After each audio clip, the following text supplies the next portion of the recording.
Olá, sejam muito bem-vindos a mais um podcast Segredos de Justiça, onde o mundo jurídico vira resenha. Você já sabe, né? Nossa entrevistada de hoje começou na área criminal.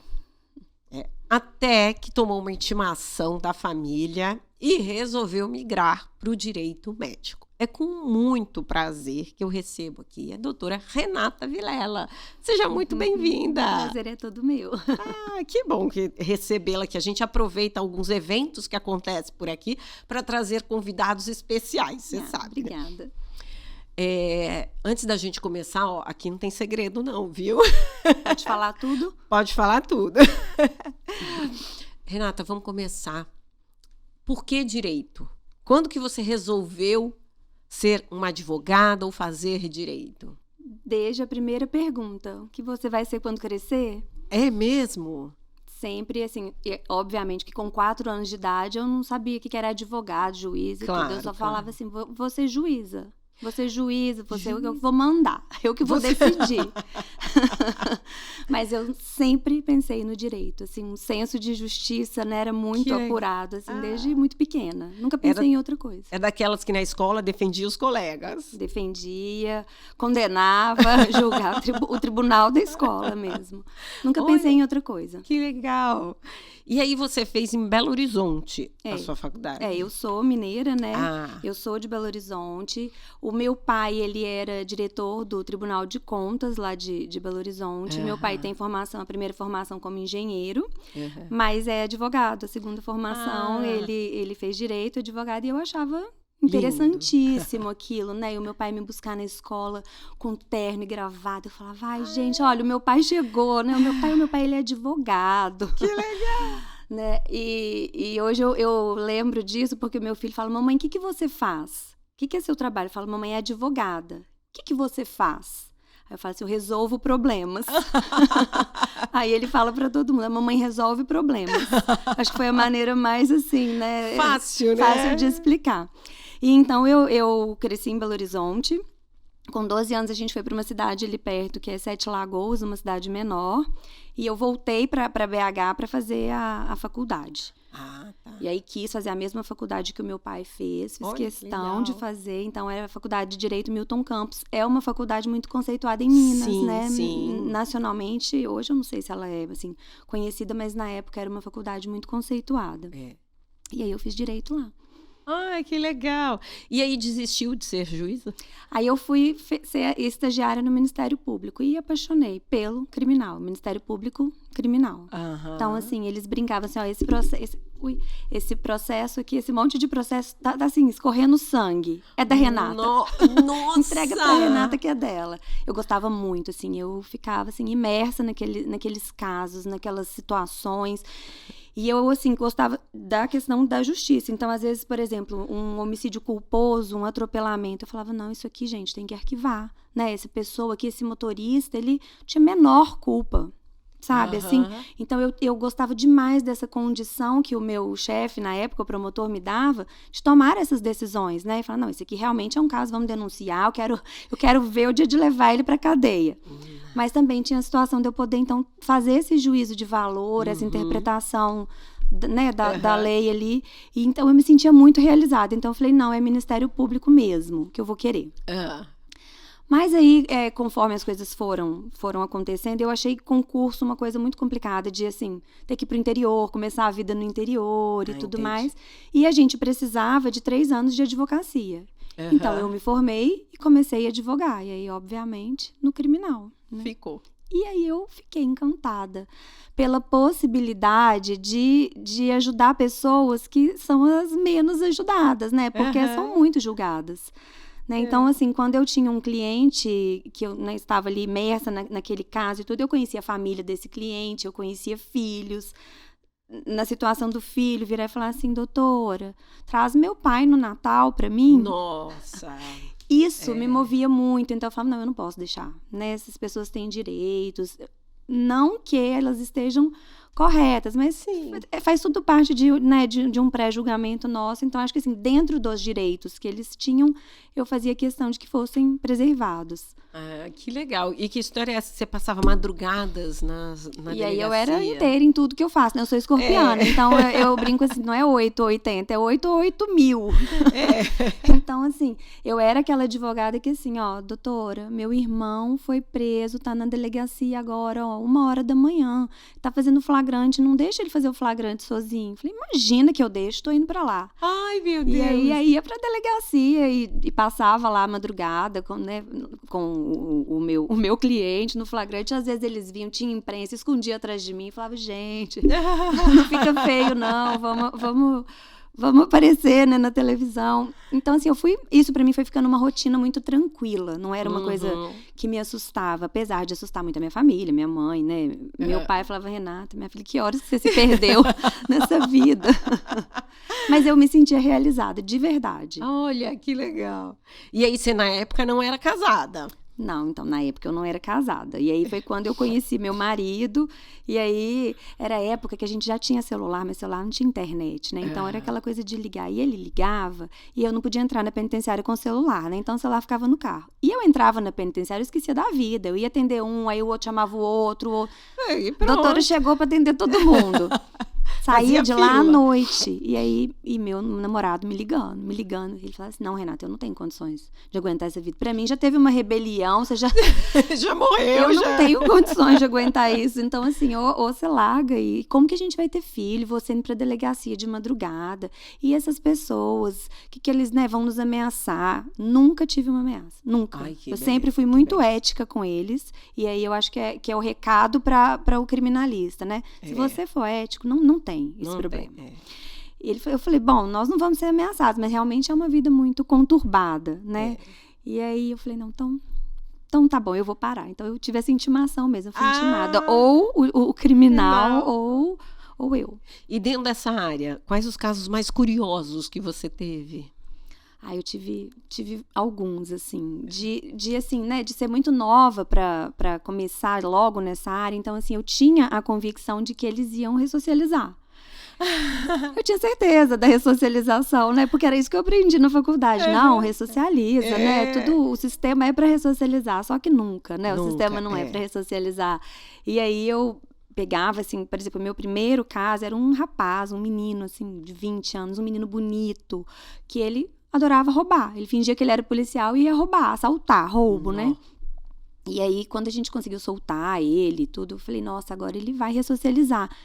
Eu larguei, então, meu plano de celular e fui fazer com ele, para ele vender, para ele ter o emprego. E a gente foi fazendo tudo para ajudar ele. Eu comprava as coisas que ele vendia. Passados, assim, 2 meses, ele roubou um carro que nem andava. O carro parou um quarteirão. Eu caí de cama. Eu fiquei 1 semana doente. Eu falei, gente, mas como assim? É ressocialização? Eu fiz tudo, eu dei emprego, eu fiz tudo. E aí, isso foi um caso que ficou marcado pra mim, assim, eu falei, eu acho que eu tenho que aprender que não tem ressocialização, né? Uma outra história que eu falo que é muito... E aí vira um cliente constante, é isso? Não, nesse caso específico, eu falei, olha, eu não tenho condições, eu fiquei envolvida com a família e tudo, eu falei, olha, eu vou terminar de resolver essa situação, mas eu não quero mais esse caso. Mas assim, aí eu tentei me dissociar dos clientes, né? Claro. Nesse sentido, olha, você quer viver fazendo isso, você faça isso. Eu tinha a minha ética, então, por exemplo, um caso de estupro, alguns casos assim, eu não tinha condições de defender. Eu falava, eu olho e falo, será que eu dou conta de defender isso? Não, eu dou. E aí eu defendia muito dentro do que, né, da lei ali. Mas se eu achasse que era demais, né, tipo um latrocínio, eu acho que são coisas que são, assim, muito pesadas. Então, o básico ali meu era tráfico. Porque o tráfico, você vê só o tráfico, né? Apesar de saber que por trás do tráfico tem crimes horrorosos. Mas eu tinha um bom relacionamento com esses meus clientes. Então, a história curiosa, por exemplo, é quando um dos meus maiores clientes lá, ele era o braço direito do Fernandinho Beiramar. Nossa! E aí foi aí que eu fiquei famosa no criminal, né? Tipo, advogada do braço direito do Fernandinho Beiramar.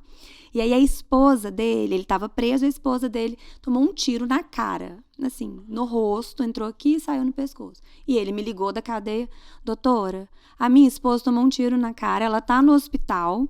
E o rapaz vai entrar lá e vai matar ela, porque ele sabe que ela não morreu. e a senhora tem que ir lá. Falei, meu Deus. Vou ficar na frente. Aí eu liguei pra minha sócia, falei, e ela também chamava Renata. Falei, Rê, vamos pro hospital, porque ele falou que a gente tem que ir. Ela falou, eu prefiro morrer depois, eu não quero morrer hoje. Eu prefiro morrer depois, eu não vou morrer hoje, nem que seja amanhã, mas hoje eu não vou morrer. Eu falei, bom, então eu vou. E você foi pro hospital? E fui, entrei no hospital, falei, olha, tem que fechar tudo, vocês não podem negar isso, porque a pessoa vai morrer e não sei mais o que. E fui fazendo aquele tumulto no hospital. E aí a pessoa virou pra mim e falou assim, ao menos descubra como essa pessoa é alto, é baixo, é magro, é gordo, como que é essa pessoa. Fala com a sua cliente lá. Cheguei pra falar, a voz não saía, porque tava furado. Aí a enfermeira me entregou gás e falou assim, coloca gás, que aí fecha o buraco, que ela vai falar. Falei, meu Deus. Ela explicou como ele era, voltei lá, consegui fechar as entradas do hospital. Aí ela operou, deu tudo certo. Aí alguém do hospital me chamou e falou, doutora, só uma coisa, ele ligou aqui e avisou que ele volta pra matar a Carla, que é a esposa do meu cliente. E essa advogada loirinha que atrapalhou tudo que ele ia fazer hoje. Aí eu, opa, saí de lá direto pra polícia, falei, olha, eu vou morrer, né? A pessoa me ameaçou, gente, eu só fui com... Doutora, se a gente for ajudar todo advogado que é ameaçado, a gente não faz mais nada da vida. Reza e vai em frente. Oh, meu Deus. Aí eu falei, bom, agora eu arrumei um problema mesmo, né? Liga de novo o meu cliente. Doutora, olha aí pela janela da sua casa, a senhora mora no 15º andar, não é? Sim. Tem um carro verde, esse carro verde vai ficar atrás da senhora até tudo isso se resolver, tá bom? Pode andar tranquila, nada vai te acontecer, porque eu sei que a senhora foi ameaçada. Cheguei da janela, olhei, o carro tava lá. Falei, tranquilo. Carla, internalizei a história. Eu tenho a minha escolta, eu não tô nem aí. Andei com essa escolta por muito tempo. Foi? Por muito tempo. Até que um dia ele me ligou de novo. Doutor, o carro não vai mais, que a senhora não acredita. Aquele moço morreu, pareceu morto. Falei, graças a Deus. Antes ele do que eu. Gente! E era assim, minha vida. E acho que é por isso eu entendo o meu marido, né? Olha, larga dessa vida, que não dá pra andar com um carro verde atrás da gente, né? Com assim, criança e tudo. Mas pra mim aquilo era muito tranquilo. Muito tranquilo. Nossa! Não, realmente... E aí, você foi morar na Alemanha? Isso, aí eu me casei, né? Larguei essa vida e aí me casei. E aí a gente foi morar na Alemanha, porque o meu marido, ele pratica hipismo.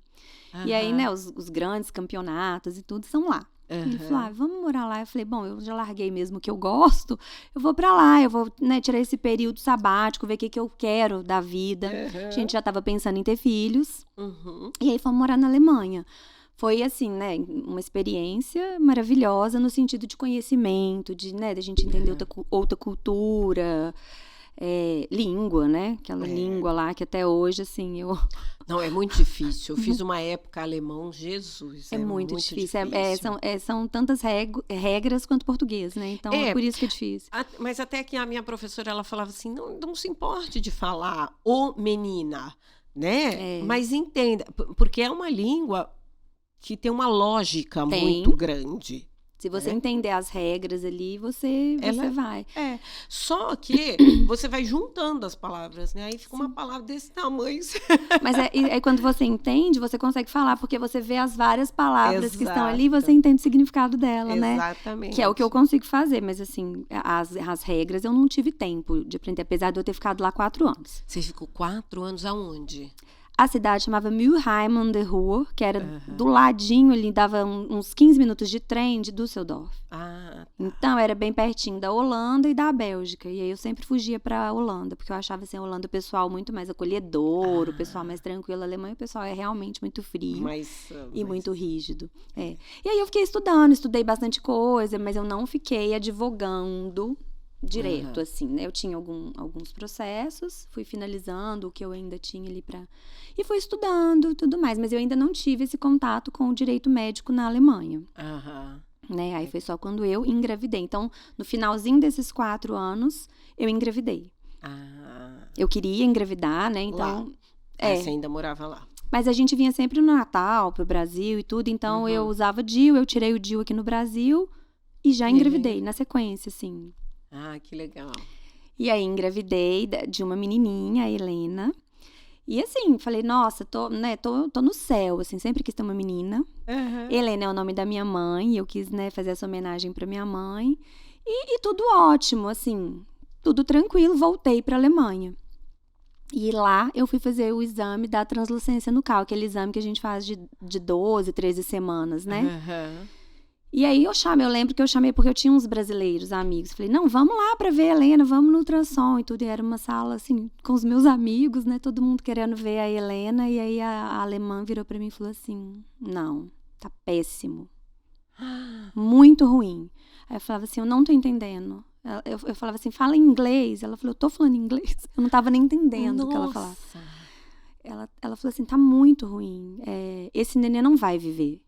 Foi isso que ela falou. É assim que eles falam, eles né? são bem... E aí, assim, a imagem que eu tenho, assim, é o teto passando. Sabe, o teto passava, eu falava, gente, será que eu tô sonhando? Será que isso tá acontecendo? Será que isso é real?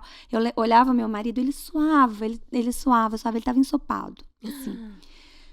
E eu falei, bom, né, e o que eu tenho que fazer? Falei pra ela, o que ela tem? Ela falou, eu não sei o que ela tem, mas ela provavelmente tem uma síndrome e ela não vai viver. Então, assim, né, já até desencana disso. Falei, não, mas disso não, né, minha filha. Falei, ó, tchau, eu quero ir embora. Aí vesti minha roupa e fomos internalizar aquela história, né?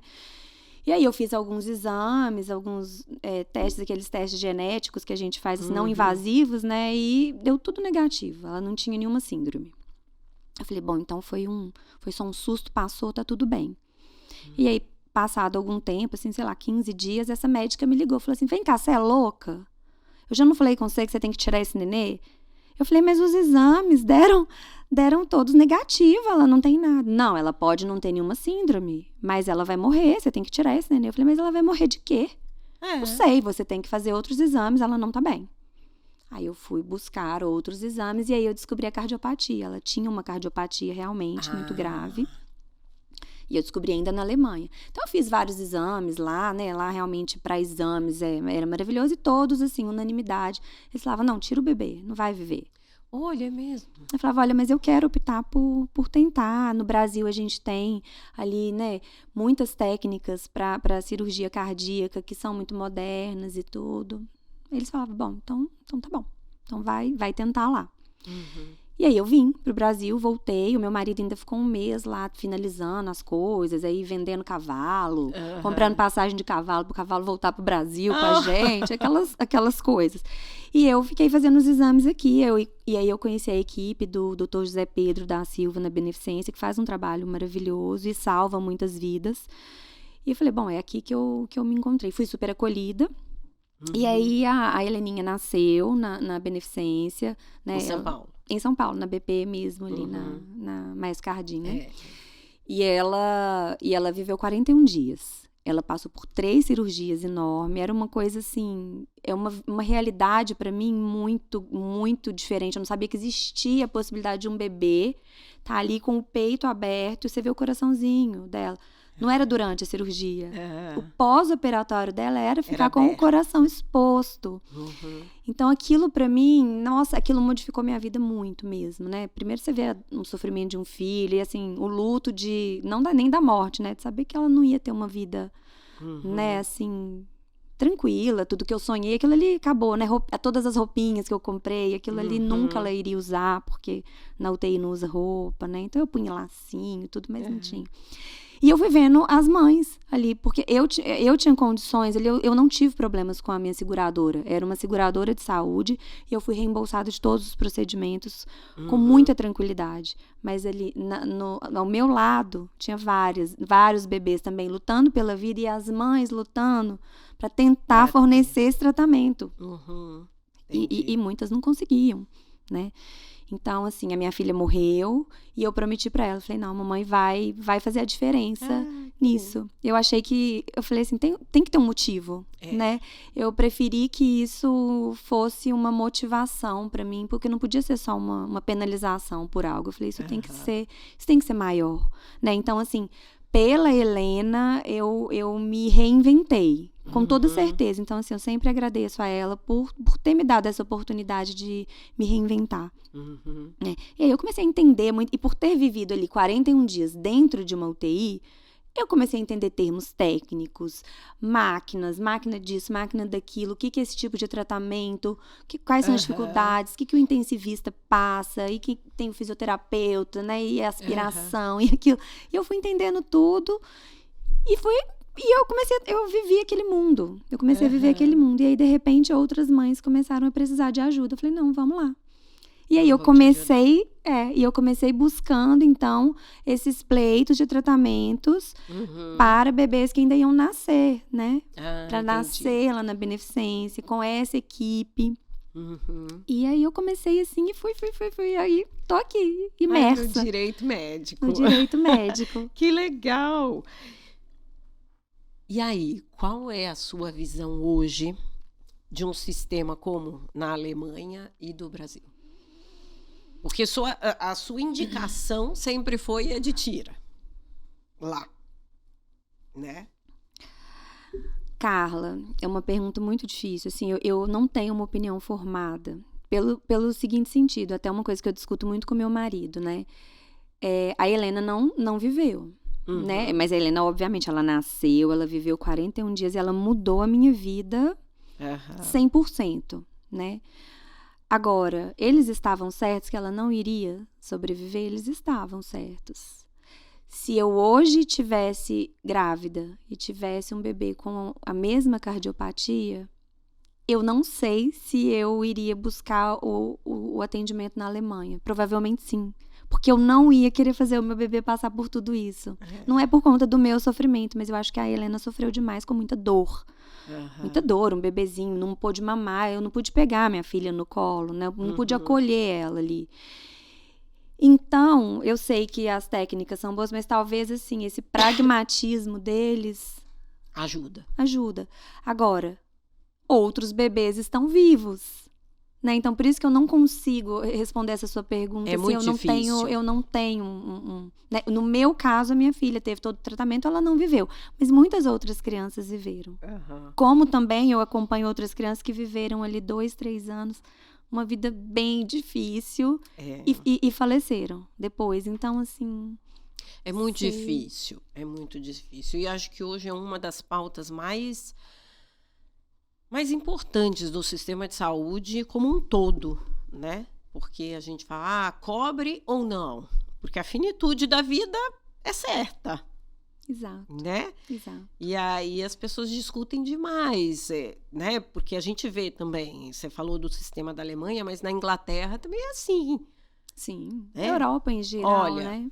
Você vai morrer. Né? Então eu vou gastar com você por quê? Exato. Né? Realmente é uma discussão, é uma questão que precisa ser discutida, não tem jeito, né? Ser discutida. Para entrar num equilíbrio, talvez. Exato. Eu não sei se a gente vai, assim, conseguir sem solução. Exato. Em um tempo, assim, a gente não vai conseguir. Porque são muitos valores envolvidos, assim. De repente, o conforto que aquela mãe precisa é saber que deu todo o tratamento que aquela criança precisava. E, às vezes, para outra mãe, o conforto seria falar que ela não passou por esse sofrimento todo. Exato. Então, é uma questão, assim, que eu não tenho resposta.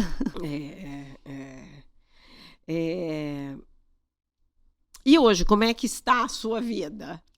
Então, aí depois, né, a Heleninha, ela nasceu em 2017... Eu voltei, depois que a Heleninha faleceu, eu voltei para a Alemanha para finalizar minha vida lá, buscar minhas coisas, despedir das pessoas e encerrar aquele ciclo de Alemanha. Voltei para o Brasil e aí em 2019 eu engravidei do Maurinho. E aí é a alegria da minha vida. A parte assim de alegria eu recuperei demais com ele, né? Te deu medo? Pavor. Medo não, pavor. Sério? Eu tive uma gestação, eu tenho trombofilia, então eu... Nossa! Para facilitar tudo. É com bastante emoção tudo na minha vida, né? Eu já cheguei no criminal porque eu falei, eu quero emoção. E eu tenho trombofilia, então todos os dois, a Helena teve uma dificuldade de crescimento e o Maurinho muito, ele começou a ter restrição de crescimento já logo. Então eu tive muito medo, tive vários sangramentos, foi uma gestação bem intensa. Uhum. O Maurinho nasceu logo depois que começou a pandemia. Ah, meu Deus. Então, assim, eu passei 6 meses dentro do quarto. Falava, ninguém entra, não quero saber. E eu fiquei louca. Fiquei assim, eu digo que eu fiquei 1 ano muito doida por conta da pandemia e cuidando dele. E assim, eu tinha medo de perder ele, era só isso, medo de perder. Claro. E eu sou uma mãe que até hoje eu sempre preciso de um respaldo. Pode ter qualquer pessoa. Eu falo, gente, se não tiver ninguém pra ficar comigo, chama ali o moço, o mendigo da rua. O mendigo tá ali, ó, me faz companhia, porque eu não consigo ficar sozinha. Hoje o Maurinho tá com 3 anos, ele vai fazer 4 em dezembro. E eu tô começando a ter segurança de estar sozinha com ele e curtindo ele demais. Mas o medo é o que você tá falando. O medo me acompanhou demais, assim. Muito, muito, muito. Ah, eu imagino, com tudo que você passou. E uma pessoa que nunca teve medo de nada, né? Pois é. Vamos subir o morro, vamos subir o morro, vamos na casa do cliente, vamos lá. Mas aí sim eu aprendi o que é o medo. Não tinha medo de nada. Hoje eu sei, eu tenho medo de muita coisa. Nossa. Né? E Renata, o que você se emociona com seus clientes? Muito. Sério? Muito, muito. É até difícil. Tem casos que eu falo, olha, eu não tô bem pra assumir esse caso. Então eu tenho uma equipe maravilhosa. Eu tenho uma equipe que eu tenho formado ali, que são meninas, são só mulheres no meu escritório. E a gente é amiga, acima de tudo, né? Somos amigas, mas é uma equipe muito, muito que compactua comigo os mesmos valores, que é principalmente de tratar o cliente ali na dor dele, né? Quem procura a gente pro direito médico, gente, já tá com um problema muito maior ali, né? Então, eu me emociono, sim. Às vezes, quando chega caso, principalmente de bebê cardiopata, eu me emociono. Ou uma pessoa que tá com uma doença ali, precisando de um tratamento, e o tratamento não é fornecido. Eu me envolvo em tudo, não adianta. Muitas pessoas falam, Renata, dissocia. Lembra do bandido? Tem que dissociar. Não, gente, mas peraí, não é bandido. E eu vou até o fim com eles, assim, sabe? Eu vou até o medicamento tá ali, sabe? Sendo recebido por eles. Eu vou até a hora da cirurgia, eu quero ligar. Tá entrando pra cirurgia, acabou a cirurgia, deu tudo certo, você tá bem? Nossa! Qual que foi o pós-operatório, tá tudo jóia. Eu acho que isso que me completa. Que legal! E você teve algum caso, assim, que realmente te marcou nessa jornada aí do direito médico? Do direito médico, com certeza, bebê cardiopata. Então, foi o primeiro, né, que eu peguei. E o bebê, ele ainda tinha a mesma coisa. A mãe tinha trombofilia, o bebê era pequeno. E eu falava, meu Deus. Eu só falava assim. E eu lembro que eu liguei pra Milena, né? E falei assim, Milena, eu não posso perder esse caso, me ajuda. Assim, eu não posso, é pela minha filha, eu preciso. Esse é o primeiro caso e eu preciso ter sucesso e esse bebê precisa. E eu falei assim, eu vou fazer minha parte, eu vou ficar rezando pro bebê conseguir.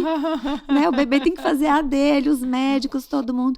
E aí foi assim, foi muito intenso, sabe? Foi 1 mês assim, até esse bebê nascer, a liminar saiu, deu tudo certo. E o bebê, nossa, hoje ele tá ali com 2 aninhos. Ai, que bonitinho. E super bem. E aí sempre eles me mandam fotos, sabe? Tudo que o bebê faz. E foi na mesma época da sua filha ou não? Foi depois? Logo na sequência, foi logo na sequência. Tá. Então, Nossa. me emociona muito esses casos, assim, porque eu vi que tem tratamento, né? Acho que, assim, para essa mãe valeu muito a pena o acesso. Claro. Né? Ao tratamento que foi proposto ali. Me emociona. Todos os casos são especiais para mim. Todos. E você advoga para médicos também? Não, é basicamente paciente. E aí, nessa caminhada, eu acabei também pegando uma vertente de preventivo, né? Eu sou aluna do Oswaldo, sou aluna da Milena, que eu sou sempre aluna. Então, eu sou sua aluna do caso. A gente é um eterno aprendiz. Exato. E aí, eu acabei entrando aí para essa parte de direito médico preventivo. Então, eu atuo em hospitais e clínicas, fazendo toda a parte do preventivo. E aí, eu não abro mão de ter contato com os pacientes desses hospitais, porque aí o que tem ali de problema, eu atendo o paciente, eu converso, eu resolvo. Olha, que legal. Para evitar, né, judicialização, que às vezes não precisa, a gente se resolve, eu adoro. Então, é um dia a dia super corrido, né, dentro de hospital, você sabe disso, mas é uma delícia. E eu tive coragem de começar com você, né, porque eu falei, gente, se eu for entrar para o hospital, eu preciso de ter, assim, um conforto, um respaldo, e foi a Carla, né, então foi com você. você. E aí você me deu coragem e hoje eu deslanchei ali. Entendendo. Mas, e aí? Conta pra gente, então, algum outro caso que te marcou aí dentro desses hospitais. Caso de hospitais, a gente tem, assim, muito, muito conflito. Às vezes a gente percebe que os médicos, né, eles não têm ainda abertura para ouvir sobre o preventivo. Então, o que marca? Marca quando você, né, vê que ele tem zero de orientação jurídica. Né? Então, ele vai fazendo, chega ali na frente daquele problema enorme. E aí a gente fala, meu Deus, mas como chegou nesse ponto? Né?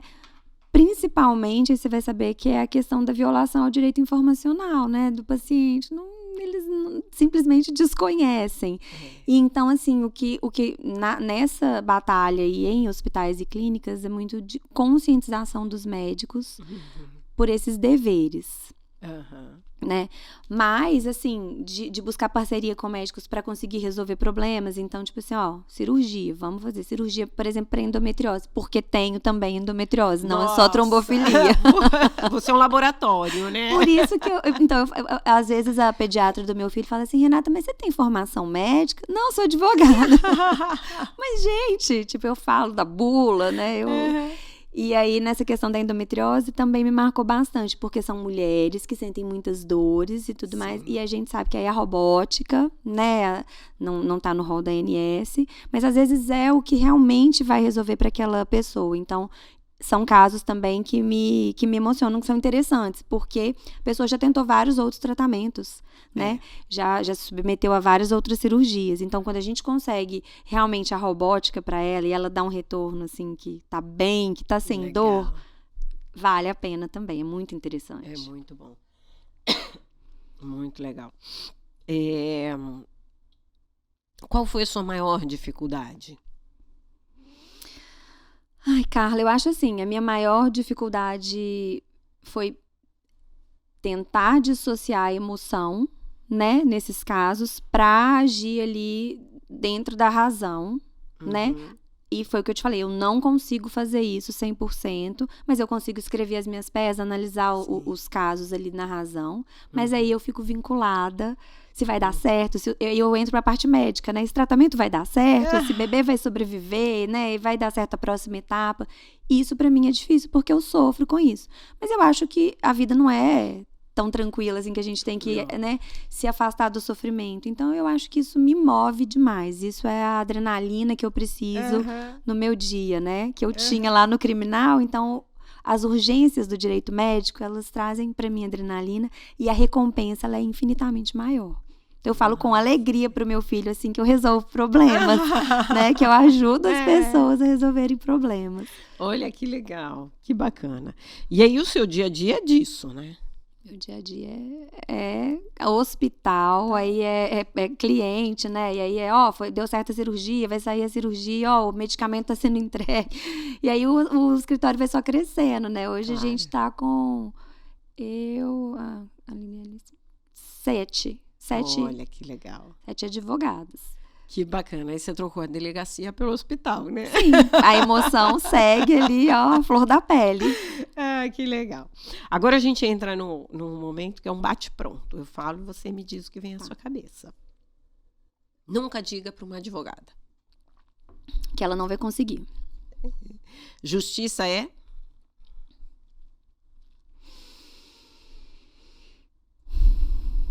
Falha. O que mais te irrita num processo? Juizite. Essa é boa. Alvará é? Uma das conquistas, a primeira conquista. Nunca comece uma sustentação oral com? Eu acho, Nossa Senhora. Processo físico e eletrônico? Eletrônico. Audiência virtual ou presencial? Presencial. O que você diria para alguém que acha que advogado tem vida fácil? Em que mundo você vive? Se não fosse advogada, seria? Promotora. Não sai do direito de jeito nenhum. Renata, muito, muito, muito obrigada pela sua presença. Adorei conhecer a sua história. Fiquei aqui emocionada até. Carla, eu que agradeço a oportunidade. Foi uma delícia esse bate-papo.